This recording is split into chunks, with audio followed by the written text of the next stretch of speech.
사랑하는 성도 여러분, 그리고 진리를 찾는 모든 분들께 주님의 이름으로 문안드립니다. 오늘 우리는 신앙의 여정에서 가장 근본적이고도 중요한 질문 앞에 서고자 합니다. 나는 과연 참된 그리스도인인가? 나의 믿음은 영원한 생명으로 이어지는 확실한 반석 위에 서 있는가? 이 중요한 메시지를 듣기 전에 잠시 시간을 내어 구독과 좋아요를 눌러주시면 이 생명의 말씀이 더 많은 영혼에게 닿는 귀한 사역에 동참하시게 됩니다. 여러분의 작은 클릭이 누군가에게는 영혼을 바꾸는 기회가 될 수 있습니다. 주님의 이름으로 축복합니다. 성경 전체를 통틀어 가장 정신이 번쩍 들게 하는 진리 중 하나는 그리스도의 이름을 부르는 모든 사람이 다 천국에 들어가는 것은 아니라는 사실입니다. 예수님께서 직접 말씀하셨습니다. 마태복음 7장에서 나더러 주여, 주여 하는 자마다 다 천국의 왕국에 들어갈 것이 아니요 다만 하늘에 계신 내 아버지의 뜻대로 행하는 자라야 들어가리라. 이 말씀 속에는 우리를 두렵게 하는 현실이 담겨 있습니다. 스스로를 그리스도인이라 부르고 교회에 앉아 찬송가를 부르며 심지어 봉사활동에 열심일지라도 여전히 천국 문 밖에 서 있을 수 있다는 것입니다. 오늘 우리는 회개하고 참된 복음을 믿지 않는다면 비극적으로 천국에 들어가지 못할 6가지 유형의 소위 그리스도인에 대해 깊이 살펴보고자 합니다. 이 시간 성령께서 우리의 마음을 조명하시어 자신의 신앙을 정직하게 돌아보는 은혜가 있기를 소망합니다. 첫 번째는 명목상의 그리스도인입니다. 성경이 우리에게 반복적으로 경고하는 부류가 있습니다.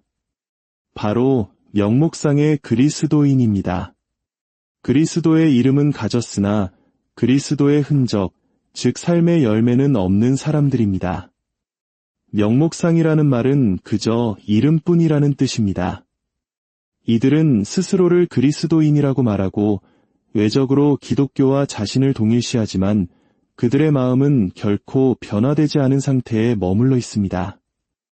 예수님께서는 이런 텅 빈 고백을 향해 이렇게 말씀하셨습니다. 이 백성이 입술로는 나를 공경하되 마음은 내게서 멀도다. 외적으로는 옳은 말을 합니다. 예배에 참석하고 찬송가를 부르고 성경책을 들고 다닐지도 모릅니다. 그러나 그 내면에는 하나님을 향한 헌신도 성령으로 인한 변화도 그리스도의 주되심에 대한 순종도 찾아볼 수 없습니다. 그들의 신앙은 영적인 것이 아니라 문화적인 것이며 삶을 변화시키는 능력이 아니라 그저 전통에 머물러 있습니다. 오늘날 얼마나 많은 사람들이 이 범주에 속하는지 생각해 보십시오. 기독교인 가정에서 자랐기에 자신도 당연히 기독교인이라고 생각합니다. 우리는 이런 신앙을 모태신앙이라고 부르기도 합니다. 그러나 사랑하는 여러분, 빵집에서 태어났다고 해서 저절로 빵이 되는 것이 아닌 것처럼 기독교인 가정에서 태어났다는 사실이 우리를 그리스도인으로 만들어주지는 않습니다. 교회 교적부에 이름이 올라가 있기에 자신의 구원을 확신합니다. 어릴 때 유아 세례를 받았거나 오래전 수련회에서 한 번 결신했다는 경험에 매달려 그것을 영원한 안전 보증서처럼 여깁니다. 하지만 기억하십시오. 내가 그리스도를 주장한다고 해서 그리스도께서 나를 당신의 것이라 인정하시는 것은 아닙니다. 명목상의 그리스도인은 종교 생활의 편안함은 즐기지만 회개의 불편함은 거부합니다. 제자도의 무거운 짐은 피하면서 그리스도가 주시는 축복만을 원합니다. 거룩한 삶의 책임은 없이 천국에 가기를 원하고 완전한 굴복 없이 죄의 용서만을 바랍니다. 그리스도와 함께 십자가에 못 박히기는 싫어하면서 그리스도인이라 불리기는 원합니다. 바로 이것이 그들의 믿음이 거짓된 이유입니다. 사도 바울은 디모데후서 3장 5절에서 경건의 모양은 있으나 경건의 능력은 부인하는 자들에 대해 경고했습니다. 이것이 바로 명목상의 그리스도인입니다. 내적인 생명력은 없이 외적인 형식만 갖춘 신앙. 주일에는 교회에 나오지만 월요일부터 토요일까지의 삶은 세상 사람들과 전혀 구별되지 않습니다. 식사 기도는 하지만 하나님은 그들의 삶의 주인이 아닙니다. 성경책을 소유하고 있지만 그 성경 위에는 먼지만 쌓여가고 그들의 마음에는 죄가 쌓여갑니다. 사랑하는 여러분, 이것은 약한 믿음과 강한 믿음의 차이가 아닙니다. 이것은 생명과 사망, 천국과 지옥의 차이입니다. 명목상의 기독교는 영혼을 속이는 무서운 기만입니다. 괜찮아, 너는 하나님을 믿고 있잖아 라고 속삭이며 거짓된 안도감에 빠지게 합니다. 그러나 야고보서 2장 19절은 악마들도 하나님을 믿고 떤다고 말합니다. 하나님의 존재를 그저 머리로 인정하는 것은 구원과 아무런 상관이 없습니다. 구원받는 믿음은 오직 그리스도를 신뢰하며 순종의 열매를 맺는 믿음입니다. 그렇다면 해결책은 무엇일까요? 단순히 더 열심히 신앙생활을 흉내내거나 교회에 더 자주 출석하는 것이 아닙니다. 유일한 해결책은 거듭남입니다. 예수님께서 말씀하셨습니다. 사람이 거듭나지 아니하면 하나님의 나라를 볼 수 없느니라. 성령으로 다시 태어나 속사람부터 완전히 변화되어야 합니다. 죄를 회개하고 복음을 믿으며 당신의 삶 전체를 그리스도께 온전히 내어드려야 합니다. 그때에야 비로소 당신의 신앙 고백은 실제가 될 것입니다. 이름만 적힌 교적부가 아니라 어린 양의 생명책에 당신의 이름이 기록되었음을 확신하게 될 것입니다. 두 번째는 기복신앙의 그리스도인입니다. 비극적으로 천국에 들어가지 못할 또 다른 유형은 바로 기복신앙의 그리스도인입니다. 한국 교회 안에서도 오랫동안 큰 논쟁이 되어온 번영신학이 바로 이것입니다. 이들은 그리스도 그 자체를 사랑하는 것이 아니라 그리스도가 줄 수 있는 무언가를 얻기 위해 주님을 찾습니다. 그들의 믿음은 십자가에 못 박히신 구원자가 아니라 이 땅에서의 안락함과 성공에 대한 약속에 뿌리내리고 있습니다. 그들은 하나님을 마치 우주적인 자판기처럼 취급합니다. 기도를 넣고 믿음의 버튼을 누르면 건강과 부와 성공이 쏟아져 나올 것이라고 기대합니다. 그러나 성경 어디에도 복음을 그런 식으로 제시하지 않습니다. 예수님은 제자들에게 부와 세상적인 지위, 고통 없는 삶을 약속하신 적이 없습니다. 오히려 정반대로 말씀하셨습니다. 누구든지 나를 따라오려거든 자기를 부인하고 날마다 제 십자가를 지고 나를 따를 것이니라. 참된 복음은 자기 만족이 아닌 자기 부인을 요구합니다. 이 땅에서 영광의 왕관을 쓰는 것이 아니라 고난의 십자가를 지라고 부르십니다. 기복신앙은 탐욕의 복음이며 은혜가 아닌 인간의 욕심에 기반한 가짜 복음입니다. 믿음의 씨앗을 심기만 하면 재정적인 축복을 거둘 것이라는 설교자들의 말에 귀를 기울입니다. 간절히 기도하기만 하면 하나님이 모든 시련을 없애주시고 부유함으로 샤워시켜 주실 것이라 믿습니다. 그러나 그것은 그리스도의 복음이 아니라 나 자신의 복음입니다. 사도 바울은 디모데에게 돈을 사랑함이 일만하게 뿌리가 된다고 경고했습니다. 돈을 향한 갈망 때문에 믿음에서 떠나 많은 근심으로 자기를 찌르는 자들이 있다고 했습니다. 기복신앙의 그리스도인은 세상의 이익을 얻는 데 혈안이 되어 있지만 그 과정에서 영원한 생명을 잃어버리고 맙니다. 마태복음 19장에 나오는 부자 청년을 생각해 보십시오. 그는 영생을 얻고자 예수님께 나아왔습니다. 그러나 자신의 재물을 버리라는 요구에 직면했을 때 근심하며 돌아갔습니다. 왜일까요? 그의 신은 바로 돈이었기 때문입니다. 그는 희생 없는 천국, 굴복 없는 구원을 원했습니다. 예수님은 선언하셨습니다. 부자가 하나님의 나라에 들어가는 것보다 낙타가 바늘기로 들어가는 것이 더 쉬우니라. 이것이 바로 기복신앙의 비극입니다. 물론 부 자체가 문제는 아닙니다. 아브라함도 욥도 부유했습니다. 문제는 부유해지는 것이 하나님을 찾는 이유가 될 때입니다. 축복을 주시는 분보다 축복 그 자체를 더 사랑하게 될 때가 문제입니다. 시련이 닥치면 기복신앙의 허무함은 드러납니다. 병이 들고 직장을 잃고 비극이 닥쳤을 때 그들의 하나님이 자신을 실망시켰다며 쉽게 믿음을 저버립니다. 그러나 참된 그리스도인은 고난 중에도 하나님은 선하시며 약함 속에서도 그분의 은혜는 족하다는 것을 압니다. 스스로에게 물어보십시오. 당신은 그리스도 그분을 사랑하기 때문에 따릅니까?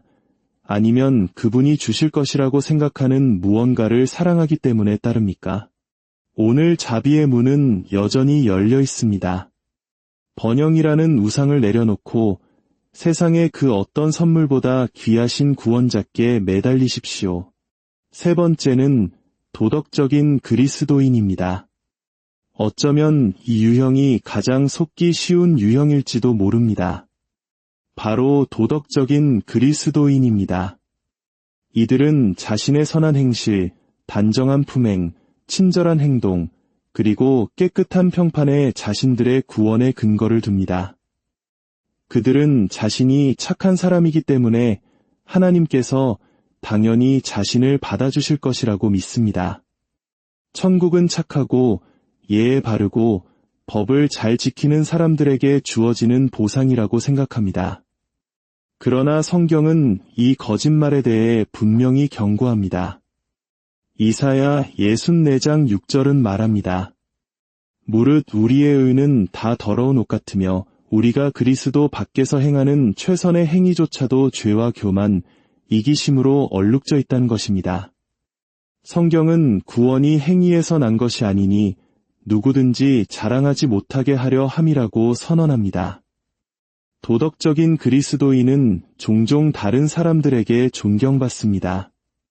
친절한 이웃이고 너그러운 기부자이며 존경받는 시민입니다. 겉보기에는 의로워 보이지만 내면적으로는 영적으로 죽어 있습니다. 그들에게는 도덕성은 있을지 몰라도 그리스도는 없습니다. 예수님 시대의 바리새인들을 보십시오. 외적인 도덕성으로는 그들을 따라갈 자가 없었습니다. 그러나 예수님은 그들을 향해 회칠한 무덤 같다고 하셨습니다. 겉은 아름답게 보이나 그 안에는 죽은 사람의 뼈와 온갖 더러운 것이 가득하다는 것입니다. 도덕적 그리스도인은 컵의 바깥은 열심히 닦지만 안은 더러운 채로 내버려두는 사람과 같습니다. 그들은 행동에 집중하지만 죄라는 뿌리의 문제는 결코 다루지 않습니다. 어떤 자선행위나 친절, 봉사활동도 죄로 물든 양심을 깨끗하게 할 수 없습니다. 오직 그리스도의 피만이 그것을 가능하게 합니다. 그들은 스스로를 살인자나 도둑과 비교하며 적어도 나는 저런 사람들보다는 낫지라고 이안을 삼습니다. 그러나 하나님은 우리를 다른 사람과 비교하지 않으십니다. 하나님은 당신의 완전한 거룩함을 기준으로 우리를 측정하시며 그 기준 앞에서 우리 모두는 죄인일 뿐입니다. 누가복음 18장에 나오는 바리새인과 세리의 비유를 기억하십시오. 바리새인은 자신의 선행을 자랑했지만 세리는 가슴을 치며 하나님이여 불쌍히 여기소서 나는 죄인이로소이다 라고 부르짖었습니다. 예수님은 바리새인이 아닌 바로 이 세리가 의롭다 하심을 받고 집으로 돌아갔다고 말씀하셨습니다. 구원은 도덕성을 통해서가 아니라 겸손함과 그리스도를 향한 믿음을 통해 오기 때문입니다. 사랑하는 여러분, 도덕이 나쁜 것은 아닙니다. 그러나 그리스도 없는 도덕은 의로움으로 이장한 저주일 뿐입니다. 착한 사람이 되는 것과 구원받은 사람이 되는 것을 혼동하지 마십시오. 지금 지옥에는 자신의 선함을 의지하다가 그리스도의 희생을 거부한 착한 사람들이 많이 있습니다. 스스로의 의라는 더러운 옷을 벗어 던지고 믿음으로 주어지는 예수 그리스도의 완전한 위의 옷을 더 입으십시오. 네 번째는 미지근한 그리스도인입니다. 성경에서 가장 무서운 경고 중 하나는 요한계시록 3장에 나옵니다.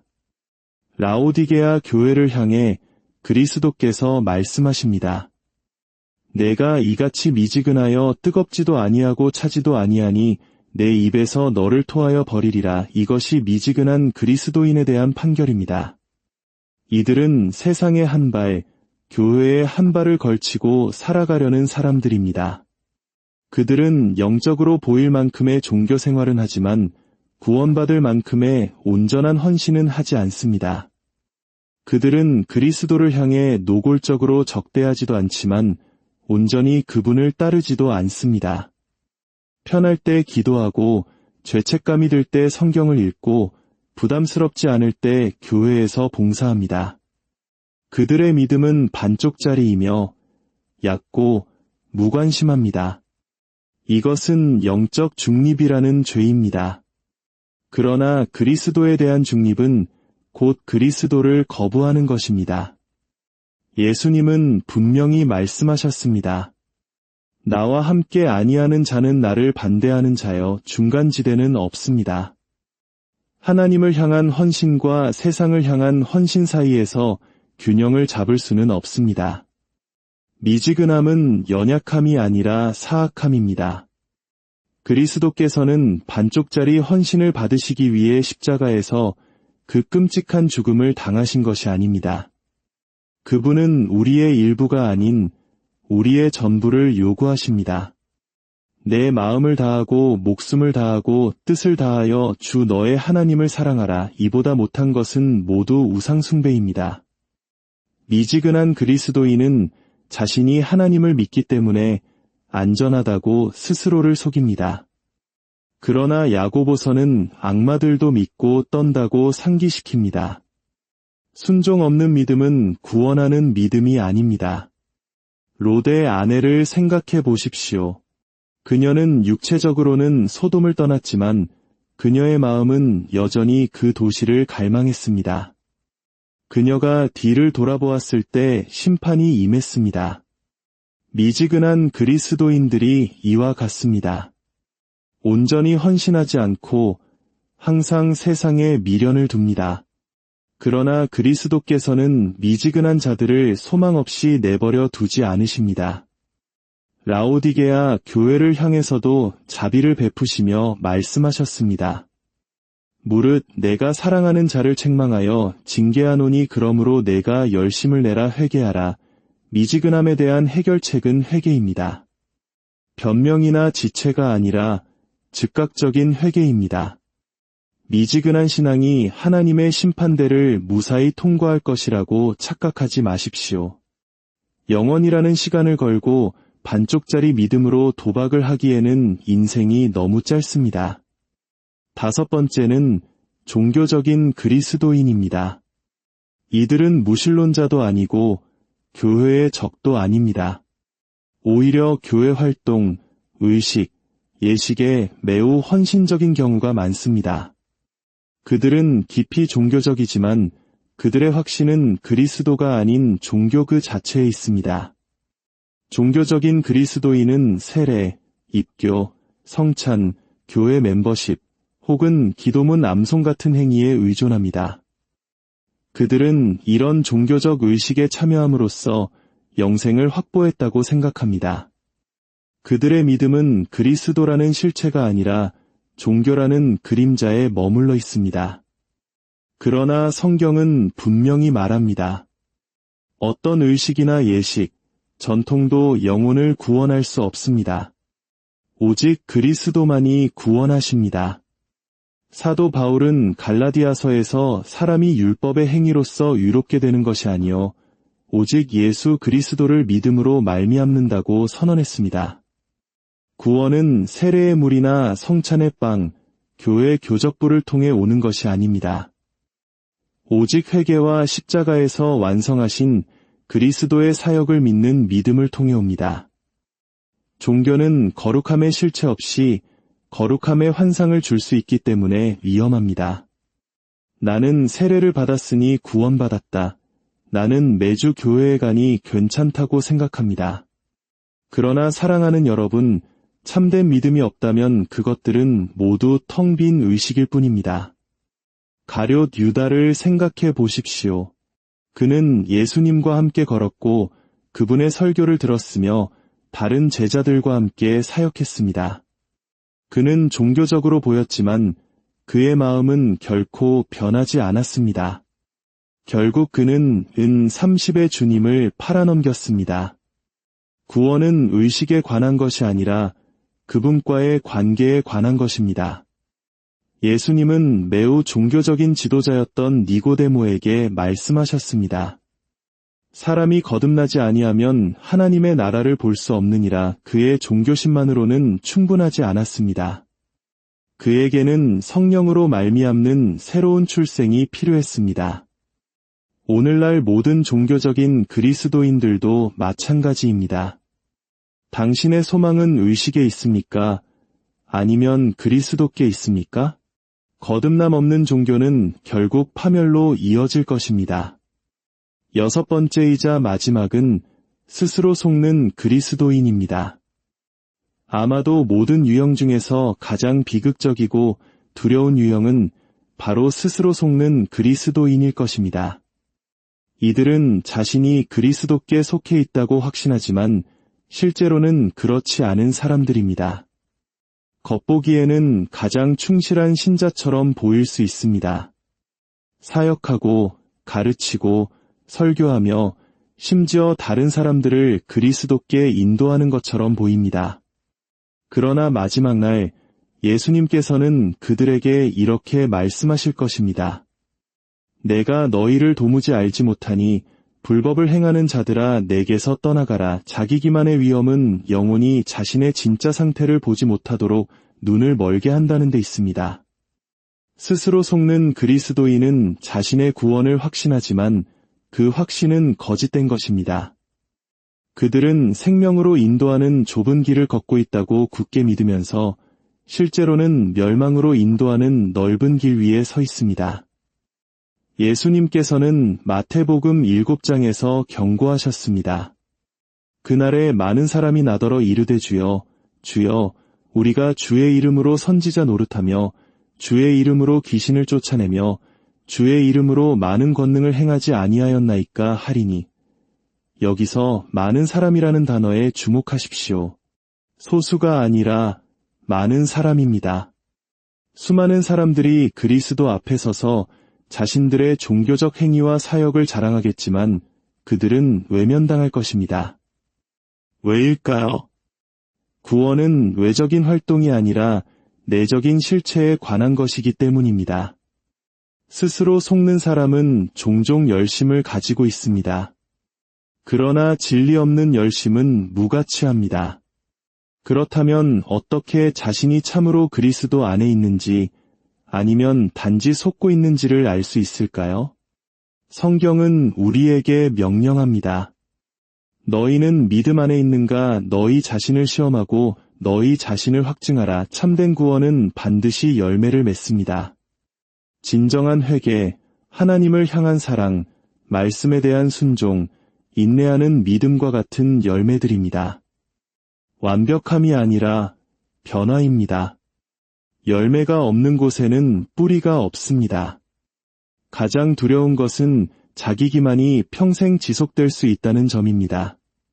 수십 년을 교회에서 봉사하며 자신이 구원받았다고 생각하다가 마지막 날 영원한 거절에 직면할 수 있습니다.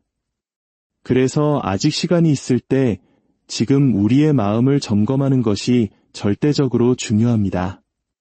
사랑하는 여러분, 명목상의 기복적인, 도덕적인, 미지근한, 종교적인, 그리고 스스로 속는 이 6 유형의 그리스도인들은 모두 한 가지 공통점을 가지고 있습니다. 그들은 겉모습은 갖추었지만 중심에 있어야 할 마음이 빠져 있습니다.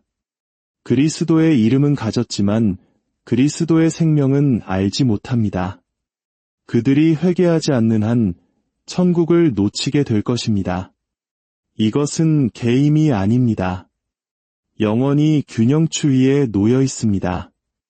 지옥은 무신론자와 반역자들뿐만 아니라 그리스도를 진정으로 알지 못했던 교인들로도 채워질 것입니다. 사람이 들을 수 있는 가장 끔찍한 말은 내가 너를 도무지 알지 못한다. 내게서 떠나가라는 말입니다. 하지만 소망이 있습니다. 자비의 문은 여전히 열려 있습니다. 오늘이 바로 구원의 날입니다. 그리스도께서는 용서하시고 변화시키시며 새로운 마음과 새로운 생명을 주실 준비가 되어 있으십니다. 그분은 우리를 텅 빈 종교 생활이 아니라 살아있는 관계로 부르십니다. 그분은 우리를 적당한 신앙생활이 아니라 온전한 헌신으로 부르십니다. 스스로를 점검하십시오. 나는 나를 그리스도인이라고 부르는가? 라고 묻지 말고 나는 진정으로 거듭났는가? 나는 그리스도께 온전히 굴복했는가? 나는 그분께 속해 있는가? 라고 물으십시오. 천국은 거의 믿을 뻔했던 사람들을 위한 곳이 아닙니다. 오직 그리스도만을 온전히 신뢰한 사람들을 위한 곳입니다. 이 시간을 그냥 흘려보내지 마십시오. 그분의 발 앞에 엎드려 거짓된 믿음을 회개하고 십자가를 굳게 붙드십시오. 그리할 때 당신은 결코 내가 너를 알지 못한다는 음성을 듣지 않을 것입니다. 대신 하나님의 모든 자녀가 듣기 갈망하는 그 음성을 듣게 될 것입니다. 잘하였도다. 착하고 충성된 종아. 내 주인의 즐거움에 참여할지어다. 주님의 크신 은혜와 평강이 이 말씀을 듣는 모든 분들 위해 충만히 임하시기를 간절히